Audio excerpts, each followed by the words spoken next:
देखो कार्बन और इसके यौगिक ना, ये जो एक आपका चैप्टर है इसमें साबुन और अपमार्जक है ना, देखो ये टॉपिक बहुत ज्यादा इंपॉर्टेंट होगा, ठीक है ना। यहाँ से क्वेश्चन तुमको ना 5 मार्क्स का देखने को मिल सकता है, ठीक है। तो तुम्हें साबुन और अपमार्जक जो है पढ़ के जरूर जाना है, ठीक है। तो साबुन में क्या है, तो पहले बात करते हैं साबुन की। तो साबुन क्या होती है, लंबी श्रृंखला वाले कार्बोक्सिलिक अम्लों के सोडियम या फिर पोटेशियम लवण होते हैं, ठीक है।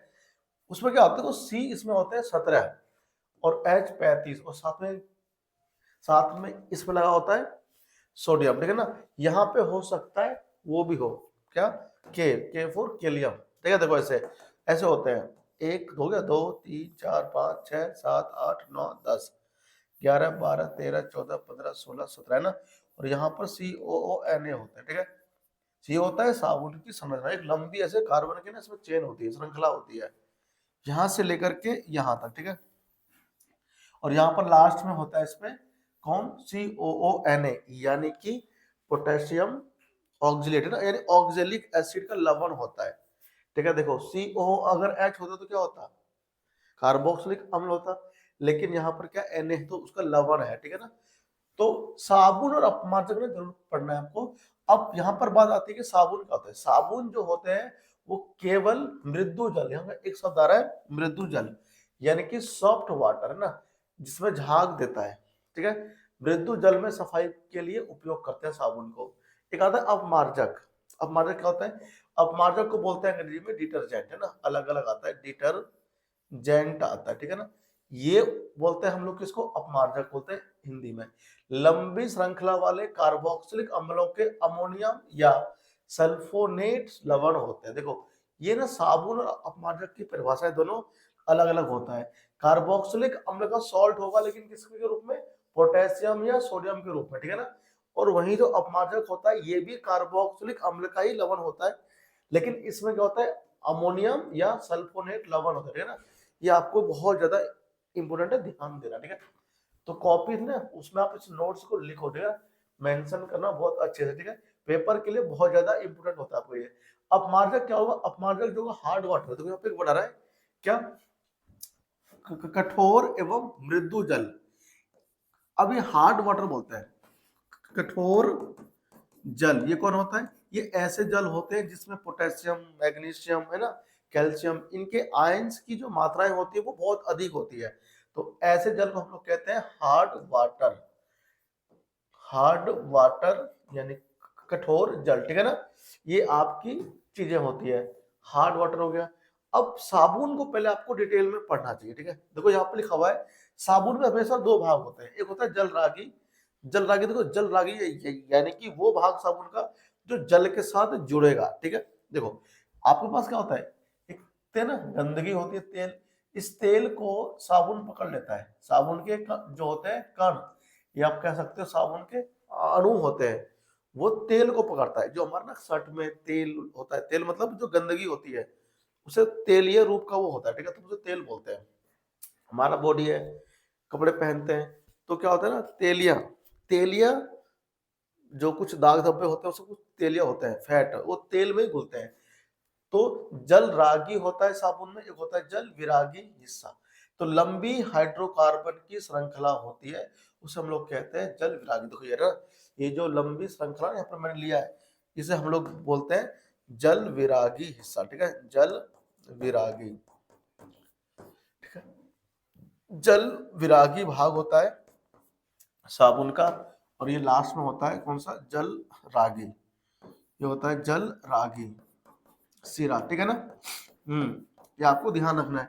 और ये होते हैं आयनिक, क्या होते हैं, ये होते हैं आयनिक, है ना। ये देखो ये आयनिक होते हैं, ठीक है। तो ये तुमको ध्यान रखना है बहुत ज्यादा, ठीक है। ये होते हैं आयनिक और ये होते हैं कौन से, आयनिक, यानी कि लंबी हाइड्रोकार्बन श्रृंखला, ठीक है। तो कुछ ऐसा ना, एक साबुन के जो कण होते हैं, साबुन के जो अणु है उसको हमने ऐसे दिखाया हुआ है, ठीक है। तो ये हमारा साबुन हो गया ना, ये सब तुमको नोट्स में मेंशन करना चाहिए। देखो इसके बाद आता है कि साबुन की संरचना, और जब कपड़े सफाई करते हैं तो उसमें साबुन क्या करता है, ठीक है। सफाई प्रक्रिया यानी कि सफाई जब करते हैं तो साबुन कैसे काम करता है। तो इसमें क्या होता है, मैलिया तेल होते हैं, मैल जो होते हैं वो तेलिया होते हैं, है ना। जो भी गंदगी आपके शर्ट में कपड़े में लगी होती है वो क्या होती है, वो तेलिया होती है। जल विरागी जो होता है सिरा, ये आपको प्रोसेस याद होना जरूरी है, वो घुल जाते हैं किसमें, तेल में घुलते हैं, तेल यानी कि मैल में। और जो जल रागी होता है वो जल को पकड़ लेता है, चारों ओर से घिरता है, ठीक है ना। देखो ये जो ना यहाँ पर पिंक सा आपको दिख रहा है, ये तेल की बूंदे हैं, और ये जो पूरी है ये साबुन के अणु हैं, साबुन के अणु, ठीक है ना, ये है हमारे।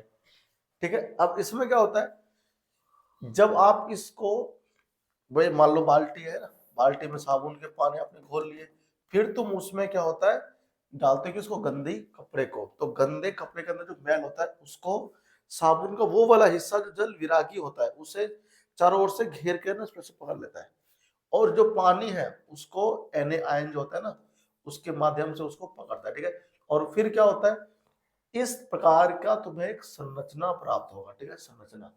इस संरचना को हम लोग कहते हैं मिसेल, क्या बोलते हैं। तो पेपर में आता है मिसेल कैसे बनता है, ठीक है। तो मिसेल कैसे बनता है, अगर पेपर में आ गया तो तुमको ये डायग्राम जो है ना बनाना है, ठीक है। बहुत अच्छे से तुम्हें समझाना भी है कि जल विरागी तेल में घुल जाता है, और जो जलरागी भाग होता है वो चारों ओर से पानी को घेर लेता है, ठीक है ना। और इससे जो मिलती है संरचना प्राप्त होती है उसे हम लोग कहते हैं मिसेल, ठीक है ना। ये बहुत ज्यादा इंपोर्टेंट है, ठीक है ना। साबुन का मिसेल यानी जो मैल है ना वो पानी में घुलाने में क्या करता है, मदद करता है। साबुन का मिसेल, ये जो बनता है मिसेल, यही पानी में घुलने में हेल्प करता है, किसको, मैल को। इसलिए क्या होता है, फिर मैल वहां से निकल के ना अलग हो जाते हैं और कपड़े साफ हो जाते हैं, ठीक है ना। तो ये पूरा एक प्रोसेस है साबुन के सफाई का, ठीक है ना, जो तुम्हें पेपर में आएगा 2025 बोर्ड एग्जाम में, ठीक है ना, जो कि आपको क्या तारीख को है, 1 मार्च को तुम्हारा मैथ का है ना। और साइंस का क्या तारीख को है, साइंस का आपको शायद 6 मार्च को है ना, 4 मार्च को, देखना क्या मार्च को है ना, हाँ 4 मार्च को ना तुम्हारा साइंस का पेपर है, ठीक है। और उस दिन क्या होगा 2025 में, ये तुम्हारा पेपर में क्वेश्चन है देखने को मिलेगा, ठीक है ना। तो ये तुमको बहुत ज्यादा इंपोर्टेंट है ना, इसको पढ़ना चाहिए हमेशा। साबुन क्या होती है और साबुन की क्या क्या डेफिनेशन है, ठीक है ना।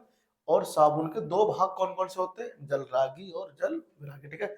इस प्रकार की ना बातों को आपको पढ़ना है अच्छे से, ठीक है। आपको ये भी ध्यान रखना है इसके साथ ही चैप्टर में, साबुन जो होता है केवल हार्ड वाटर में उपस्थित मैग्नीशियम और कैल्शियम के जो होते हैं सॉल्ट, लवण के साथ में अभिक्रिया,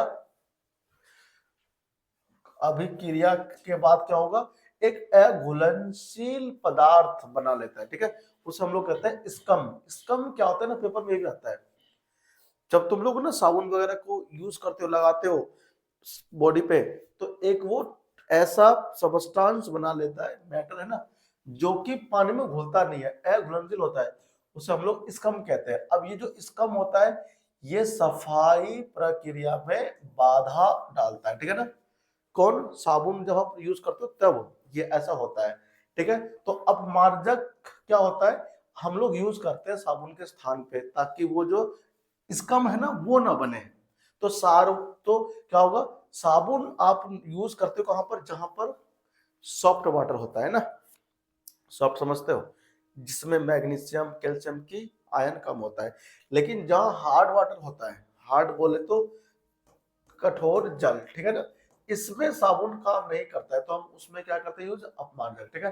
तो अपमार्जक का उपयोग करके कठोर जल में सफाई प्रक्रिया प्रभावशाली, ठीक है, वो होता है, ठीक है।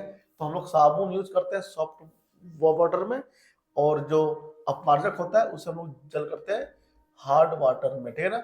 नल में उपस्थित कैल्शियम और मैग्नीशियम आयनों के साथ घुलनशील स्कम नहीं बनाता, कौन, अपमार्जक, ठीक है। तो साबुन और अपमार्जक जो है ना पेपर में आते हैं, बड़े ज्यादा इंपोर्टेंट है। तो ये तुम्हारा क्वेश्चन यहाँ से ना 5 मार्क्स का क्वेश्चन जो है वो है ना, 5 मार्क्स का जो क्वेश्चन है वो यहाँ से बन जाता है, ठीक है। तो ये सारी ना चीजें हमें पता होनी चाहिए, ठीक है। तो कार्बन और इसके यौगिक में से ये एक इंपॉर्टेंट टॉपिक था ना, आपको जरूर पढ़ना चाहिए। बाकी वीडियोस के लिए आप सब्सक्राइब कर दीजिए, वीडियो को लाइक, और मिलता है आपसे एक और नए वीडियो में।